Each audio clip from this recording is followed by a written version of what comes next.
और ये भगत कनाडा से हैं जो लोई मतलब भिजवाए हैं भारत के संतों के लिए। अच्छा अच्छा। कनाडा से भिजवाए थे संतों के लिए। तो गुरु जी अपना शुभ नाम थोड़ा सा बता दीजिए। महंत देवीदास ऑपरेशन बाबा। ऑपरेशन बाबा। गुरु जी आपका गुरुद्वारा कहाँ पर है? हमारा गुरुद्वारा है पटियावाला पटियाला। मुरैना के पास। तो स्थानीय समय वहीं मुरैना स्थान हमारा भिंड में पड़ता है। भिंड में। भिंड और मुरैना ग्वालियर के बॉर्डर पर पड़ता है। गुरु जी चित्रकूट आने का कोई विशेष कारण? हाँ, ये हमारा हनुमान दास शिष्य है तो घूमने आता है। अच्छा उन्हें दर्शन करने आते हैं। ये तो तपोभूमि है, यहाँ पे कोई क्या कारण है? जी जी। मुझे इस संत जीवन में कितने साल से हैं आप? संत कोई बन नहीं सकता, संत जन्म लेता है। जी जी। संत का नहीं, जब हमने से चित्रकूट में देखे मतलब संत बने भी होते हैं। कोई भी संत नहीं बनता है, नहीं, संत जो जन्मते ही हैं। ग्रस्त से कुछ लोग हैं संत। ऐसा कोई कृत्य ही नहीं है कि जो ग्रस्त कर सकता वो संत नहीं कर सकता, और संत नहीं कर सकता वो ग्रस्त नहीं कर सकता। केवल एक ही प्रभाव है स्वरूप का, जो 12.5 सील लगी हुई है भगवान राघवेंद्र के नाम की हो चाहे शिव जी के नाम से, वो 12 जो स्वरूप हैं वही फर्क है। 12.5 स्वरूप लग जाने पर 14,000 का जाप करने पर संत बराबर होता है। और ग्रस्त के पास जो भी पूंजी है 4-5 माला जो भी कर लेता है वो उसका रिजर्व बच जाता है। इतना सा फर्क है संत और ग्रस्त में। अन्यथा तो हमारे जितने भी हैं भोले बाबा हुए तो माँ पार्वती जी साथ नहीं थी क्या? वशिष्ठ जी के साथ थी पत्नी थी ना, करदम ऋषि के साथ माँ देवमूति थी कि नहीं जी। आज साइंस टेस्ट कहते हैं कि मैंने बहुत कुछ खोज लिया है जी उस समय के साइंस टेस्ट को देखो, करदम ऋषि को जी जिन्होंने ऐसा प्लान बना लिया कि जिसके साथ उस विमान में सारी चीज़ें उपलब्ध थी, ना डीजल की ज़रूरत थी ना पेट्रोल की। बिल्कुल। पहले तो संत ही सब चीज़ों की खोज करते थे, कृषि लेकिन साइंस आज संतों को पागल घोषित कर दी। संतों को पागल घोषित नहीं कर जो सकते। आज बेसिक साइंस चल रही है ये मतलब संतों को बता रहे हैं कि संत अब खोज कर ही नहीं सकते, साइंस कर रही है खोज पूरा। बेसिकली ये संत और जो साइंटिस्ट हैं वो भी संत ही हैं जी भाई। जो खोज के अंतर्गत सब कुछ भूल जाएं, उनका एक ही स्तर हो जाए। जैसे बाबा, जिन घर भगिनी शीतलारी और जिन्हें मर्यादा भारी वो बाबा हो गया। जिसके घर में छोटे भाई की बहू आ जाए और जिससे दरवाजे की मर्यादा आ जाए, अंदर जाना है तो खांस के जाना है, बहू होगी बाबा हो गया। साधु नाम साधना, जिसने अपनी इंद्रियों को साधने की कोशिश कर ली और सधने लगी वह साधु हो गया। साधु के बाद में क्या आता है? रिसर्च। रिसर्च जिसने करना शुरू कर दिया वो ऋषि हो गया। जी जी और रिसर्च के बाद में कर देना, रिसर्च के बाद में जिसने भी डिग्री पा ली रिसर्च करने की, जैसे पारा सिद्ध करने की या किसी की, तो वो महर्षि हो गया, उसका विशेषज्ञ हो गया। जैसे बीए कर लिया उसके बाद उसने जैसे मतलब साइंस में पढ़ाई चलती है उसी तरह संत में भी सभी पढ़ाई ही है, चाहे साइंस हो चाहे वो हो, जी वही महर्षि हो गया। जी वो भी महर्षि है। उसके बाद 2 खोज रह जाती हैं, एक तो ब्रह्म की, तो वो ब्रह्म ऋषि हो जाता है। एक भौतिक साधनों की राज ऋषि हो जाता है। राम राज नहीं काऊ व्यापा, देहिक देविक भौतिक ताप। भक्ति में तीनों तापों ने कोई कुछ नहीं कर पाया, लेकिन जो राज ऋषि हुए उन्हें तो सताए, भौतिक ताप सताएगा। आज जैसे सभी क्षेत्रों में राज ऋषि हो रहे हैं तो इनको भौतिक ताप सता रहा है। द्वापर में सताया तो श्री कृष्णाय वयम नमः सच्चिदानंद रूपाय विश्वोत्पत्ति आदि हेतुवे तापाय त्रविनाशाय श्री कृष्णाय वयम नमः। तीनों तापों के लिए भगवान का अवतार है। लेकिन कलयुग में तो 2 ही खम्मा है, हनुमान जी और जगदम्बा है। इनकी शरण पकड़े रहेगा, गुरु की शरण पकड़े रहेगा, उसे ये तीनों ताप नहीं सताएंगे। और इनसे जरा भी दूर हो गया तो तीनों ताप सताएंगे। जैसे ही भौतिक ताप सताएगा आकांक्षाएं बढ़ेंगी, इच्छाएं बढ़ेंगी तो भौतिक ताप सताएगा। गाड़ी जी, 50 लाख की लेगा तो उसे किस्त भरनी पड़ेगी, किस्त के लिए आवक नहीं होगी तो उसे चोरी भी करनी पड़ेगी, जी। भौतिक ताप सताएगा। भौतिक ताप सताने के बाद में संसाधन से शरीर सुखी हो जाएगा तो फिर देहिक ताप सताएगा, कहीं दर्द होगा, कहीं हार्ट अटैक होगा, कहीं होगा। अब जब सताएगा इससे मानसिकता बदल जाएगी तो फिर क्या होगा, दैविक ताप सताने लगेगा। जी। क्या पूजा पाठ करोगे नहीं, आलसी रहोगे, दैविक ताप सताने लगेगा। और गुरुजी हमारे भगत कुछ मतलब कहते हैं जैसे शरीर जब छूट जाता है तो आत्मा कहाँ चली जाती है? जी, इस शरीर में जो मन है वो आपका 25 प्रगतियाँ, 5 तत्वों से 25 प्रगतियाँ बनती हैं, अलग अलग उसका वो रहता है 5 तत्वों का, और 10 इंद्रियाँ। इस शरीर के अंतर्गत 10 इंद्रियाँ कर्तव्यवान हैं और 5 प्राण हैं। कितने प्राण हैं? 5। हमारे वैदिक मंत्रों में भी आपाने स्वाहा व्याने स्वाहा 5 ही भोग लगते हैं, वो 5 प्राणों लगते हैं। एक प्राण यहाँ से ट्रांसफर हो जाता है, उसे आत्म तत्व भी कहा जा सकता है और परम तत्व भी कहा जा सकता है। जो 4 प्राण है वो ट्रांसफर नहीं होते हैं, जैसे अग्नि अग्नि में समावेशित हो गई, जल जल में समावेशित हो गया, मिट्टी मिट्टी में समावेशित हो गई, शब्द आकाश में समावेशित हो गया।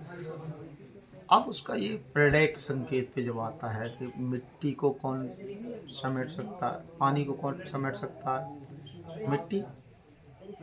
मिट्टी से वो पानी को कौन शोधन करता है, अग्नि।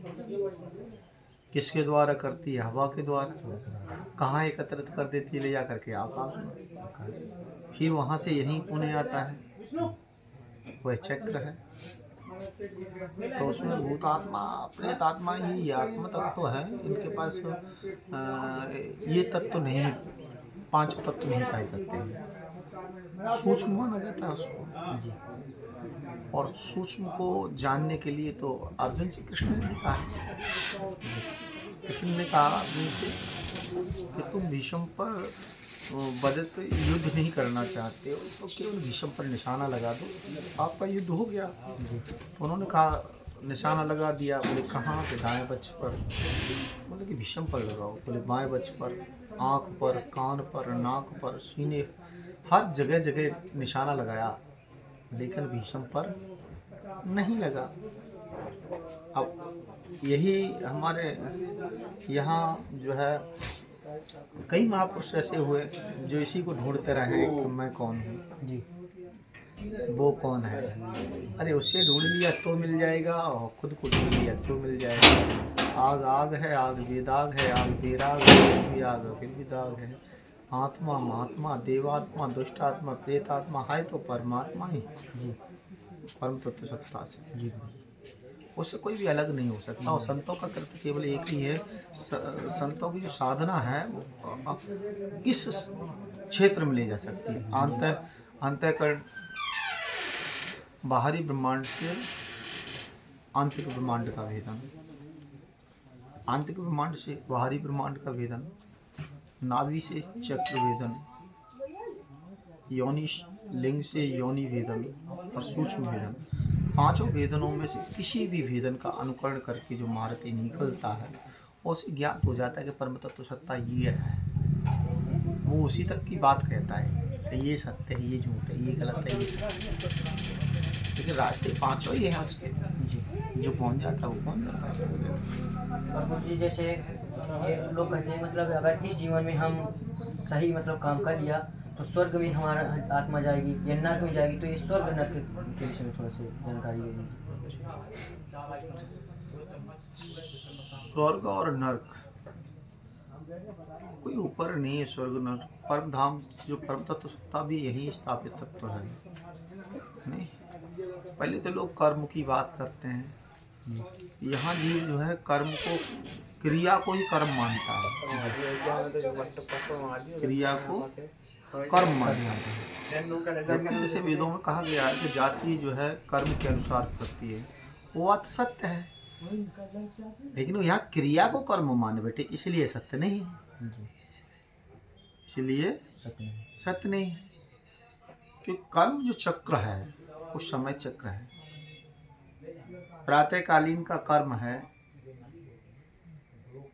जब प्रातःकालीन में क्या करना चाहिए, कुल्ला दांतौल करना चाहिए, वही 1 बजे करेगा क्या बंदा? समय है, खाना खाने का समय है, उसके बाद पानी पीना चाहिए जी नहीं, और सुबह उसे दिशा जानी चाहिए, उसके बाद नहाना चाहिए, उसके बाद अब वो वही समय के अनुसार ना क्रिया करे। पहले वो खाना खा ले, पानी पिए, फिर वो नहाए, फिर दिशा जाए, तो कितना विपरीत हो जाएगा, पूरा गलत ही हो जाएगा। नहीं हो जाएगा। जी आप गलत सही समझते हैं उनके लिए, जी और उनके लिए तो वहाँ तो गलती ही नहीं है, नाम का अन्य प्रकार से।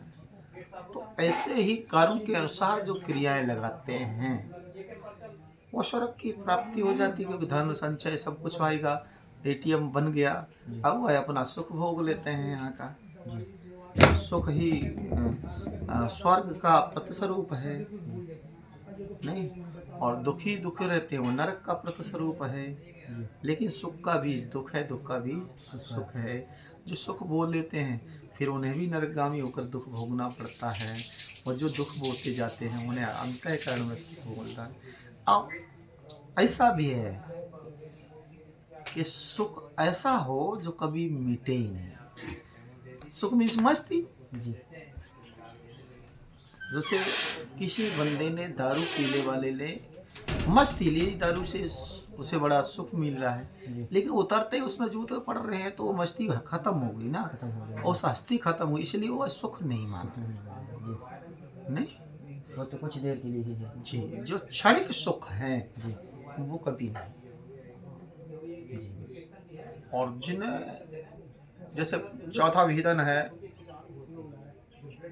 लिंग से योनि भेदन के चक्र में, तो भोग तो सारे सुखों के साधन हैं, चाहे वो फल खाना हो, चाहे वो वस्त्र अच्छे पहनना हो, ये सब क्या है, भोग है।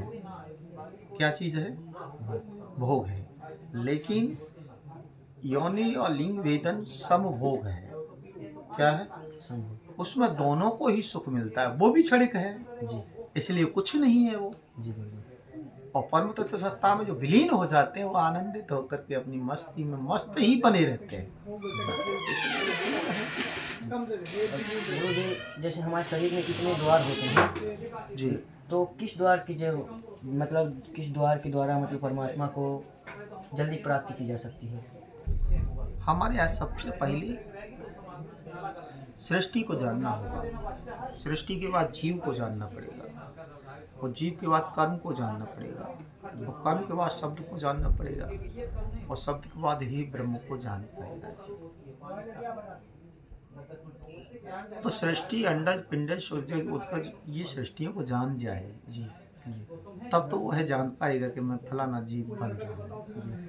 जब जीव बन जाएगा तब उसको पता लगेगा कि मेरे कर्म के अनुसार क्या क्रियाएं हैं, मेरा कर्म समय चक्र कितना है। उसके बाद अक्षर, तो आप 3 को जानते हो तो मैं शब्द को बता दूं।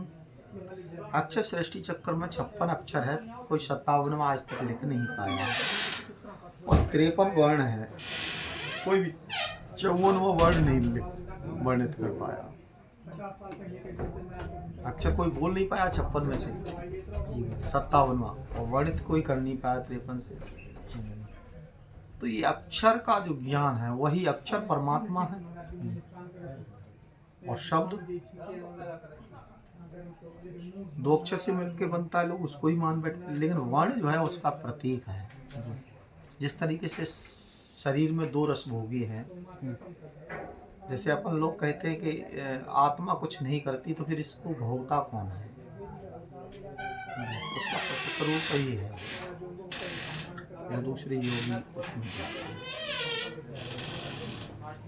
अब लोग क्या कह देते हैं ये उनको ही नहीं पता है ना। भागवत कर्ता जो भागवत कह रहे हैं, सुख और आनंद की प्रतिकाष्ठा में भगवान से जो स्तर है उतने तक ही है, और उससे पहुंच जाओ ऊपर जब परम तत्व सत्ता की हो, तो वहाँ ना सुख है, ना दुख है, ना इज्जत है, ना बेइज्जती है। और जिसकी कोई इज्जत नहीं, उसकी बेइज्जती करने वाला कौन पैदा है? जी, इज्जत है तभी बेइज्जती होगी। अंधेरा ही नहीं तो प्रकाश करने की जरूरत क्या है? लेकिन बड़ा विचित्रता ये दिखती है कि हमारे महापुरुषों में देखो, करदम ऋषि महाराज ने तो सीधा सीधा सीधी कह दिया कि मैं जाऊंगा, जंगल जाऊंगा। देवकी ने कहा, और स्वामी आप जा रहे हैं और इन बच्चियों का क्या होगा, और आप जा क्यों रहे हैं? आपके घर स्वयं लक्ष्मी नारायण जी जो है अवतार लेने वाले, ये वरदान दिया है आपको। बोले कि अब वो भगवान की अवस्था मुझे अब भा नहीं रही है, मैं उस परम तत्व सत्ता की अवस्था के लिए वही परम तत्व सत्ता भागवत को प्रदर्शित करती है। पांच ही भेदन है, पांच ही वेद है। लेकिन जैसे वेद की रचना की, सभी रचनाएं व्यास जी ने संसार की भलाई के लिए की। और इतना बड़ा महारथी फिर भी मांगा क्या? काश भोलेनाथ हमारे पुत्र की तरह होते तो इनका वर्णन कर सकते। जिससे निकल के गया उसी को तो मांगा। जी, मनुष्य रूपा जैसा कोई तपस्वी हो नहीं सकता ना, जो तीनों देवता एक बार नहीं आए, बहुबारा, कितनी कितनी बार आए हैं, तब कुछ नहीं मांगा। जब परम तत्व सत्ता के उन्होंने कहा, कैसा है आपका भगवान, अनूपा, अखंड, अनादि, अनंता, फिर भी मांगा। जब शक्ति सामने आई, तत्व का शब्द उठा, तो उन्होंने कहा मांगो। बोले कि मांगो किससे? बोले कि मनु, मैं इंद्री का विषय नहीं हूँ, मैं इंद्री का विषय नहीं हूँ, इंद्री तो केवल इंद्री का विषय मांगती है। तो बोले मेरी श्रवण इंद्री में आप क्यों सुनाई दे रहे हो? तो बोलो कि तुम्हारे पास रूप नहीं, जिस रूप से आप मुझे देखोगे। तो उनके दिमाग में आ गया, उन्होंने कहा, जो ब्राजे हृदय महिषा या कीनहु नारद सतसंग। उन्होंने इस समय सबसे बड़े महारथी शिव जी हैं और नारद जी हैं, इनके क्लोज भगवान रहते हैं, उन्हीं को मांग लिया। परंतु चतुर्भुजी होकर के दर्शन दिया। बोले कि मांगो मांगो। मनु महाराज बहुत चुपके हो गए। मनु महाराज ने क्या मांगा? चाहिए तुम समान से तुम मोरा, कौन कौन दुराव। चौपाई है, लेकिन हम अपने स्तर से बोलते हैं कि चाहिए तुम समान से तुम मोरा, मुझे तुम्हारे समान एक पुत्र चाहिए। बताओ, कई हजारों वर्ष तपस्या निकाल दी, राजपाट सब छोड़ के, और मांगा फिर क्या? क्या मांगा बताओ? वही पुत्र मांगा ना, वही योग वियोग संयोग मांगा ना। तो जब तक इंद्रिय का भान रहेगा, इंद्रिय की सिस्टम को ही मांग सकता है जीव, उस परम तत्व सत्ता का नहीं। जो बोध से अबोध हो जाएगा वो परमहंस हो जाएगा, उसे परम तत्व सत्ता की प्राप्ति हो जाएगी। और जिसे बोध ही बोध रहेगा वह भगवान तक ही रह सकता है, माया तक, परम तत्व सत्ता तक नहीं रह सकता। या कमल की तरह रह सकता है, संसार में भी रहे, साथ में भी रहे, लेकिन अपने रंग में मस्त रहे। 2 घंटे 3 घंटे रात्रि में या वैसे विचरण करे, अपने अंतरंगों से अंतःकरण को जागृत करे। संसार से उसे उस समय घंटे भर के, मतलब एक क्षण, जीवन भर नहीं, एक क्षण के भी संसार में रह करके और संसार से अलग हो जाए, वो उसका महत्वपूर्ण समय है, वही महत्वपूर्ण कर्म है। उस कर्म के लिए मानव जन्म हुआ है। मानव जन्म ही मानव हड़ियाई ऐसी है जिसमें जीव स्वयं सिद्ध हो सकता है, अन्यथा किसी में नहीं। ठीक, तो आप लोग देखे गुरु जी का सत्संग कैसा रहा, कैसे ज्ञान की बातें, ये बातें अपने जीवन में उतारिए आप लोग। और देख सकते हैं कि ऐसे तीव्र संतों के दर्शन बहुत दुर्लभ रहते हैं। ये तो संत हनुमान दास जी को आप जानते ही हैं, वो कितने सालों से यहाँ लोगों का इलाज कर रहे हैं और उनकी सेवा कर रहे हैं, उन्हीं के गुरु जी हैं। अगर शिष्य ऐसे हों तो गुरु जी को आप अनुमान लगा सकते हैं कि कैसे तीव्र हो सकते हैं। आप संत हनुमान दास जी की शक्तियों से परिचित हैं और उनके गुरु जी हैं, तो आप उनका भी परिचय समझ सकते हैं कि कैसे होंगे। तो मैं आप लोग से यह अनुरोध करूँगा कि जो गुरु जी ने ज्ञान की बातें बताई उन्हें अपने जीवन में ज़रूर उतारिएगा और अगर कुछ और आपको सवाल आपके हों या डाउट हों तो आप हमें कमेंट में ज़रूर बताइएगा, ताकि हम गुरु जी से कांटेक्ट लेने की कोशिश करेंगे। अगर मिल जाएगा तो हम उनसे कांटेक्ट के ज़रिए पूछेंगे ज़रूर, क्योंकि आज ही वो यहाँ से रवाना हो जाएंगे। ठीक है, प्रणाम।